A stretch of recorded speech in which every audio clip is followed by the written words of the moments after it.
కామదహనం చేసినాం, డబుల్ బెడ్రూమ్లన్నా కామదహనం చేసినాం.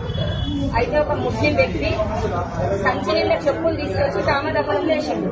మేము ఎందుకు వేసినామని అడిగిన నేరానికి నైట్ పోనీ అని చెప్పి పట్టేసి ప్రొద్దుగాలు అడిగినాం, ఎందుకన్నా వేసినామని. నేను బరాబరే వేస్తానని చెప్పి అడిగాను. దీన్ని బరాబర్ ఎందుకు చేస్తామని చెప్పి మేము ఇంటి దగ్గరకు అందరం పోయినందుకు అక్కడున్న ముస్లిం సోదరులు మొత్తం ఒకరి తర్వాత ఒకరు మా మీద దాడి చేసి మహిళని కూడా చూడకుండా వాళ్ళ భార్యతోని కడుపులో కనిపించింది. ఆమెకు 6 నెలలు అవుతుంది ఆపరేషన్ అయి కూడా. మేము ఆగమని చెప్పినందుకు మమ్మల్ని కొట్టి హాస్పిటల్ కాల్ చేసి దీనికి మరి మేము ఏం చేయాలన్నది మీరు సపోర్ట్ చేయాలి.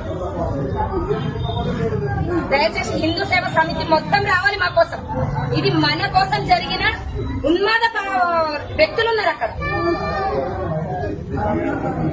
రాజీవ్ నగర్ డబల్ బెడ్రూమ్లలో జరిగింది ఈ సంఘటన. నైట్ చాకు తీసుకొని రావడము, మహిళల మీదికి తాగి ఉన్నాడని చెప్పి పోనీ అని మేము బట్టలేస్తే ప్రొద్దున పూట మళ్ళా వాళ్ళని ఉన్మాద కార్యక్రమం జరిగింది. అంతా ఒక మహిళని చూడకుండా కొట్టడం, మగవాళ్ళని చూడకుండా కొట్టడం, ఒకరి నుంచి ఒకరు ఎంత వందల మంది వాళ్ళు ఒకరికి సంబంధం లేకుండా కూడా అంత ఖర్చు కళ్ళ చేసుకుని కొట్టింది. దయచేసి మాకు మీ సహాయం కావాలన్నా.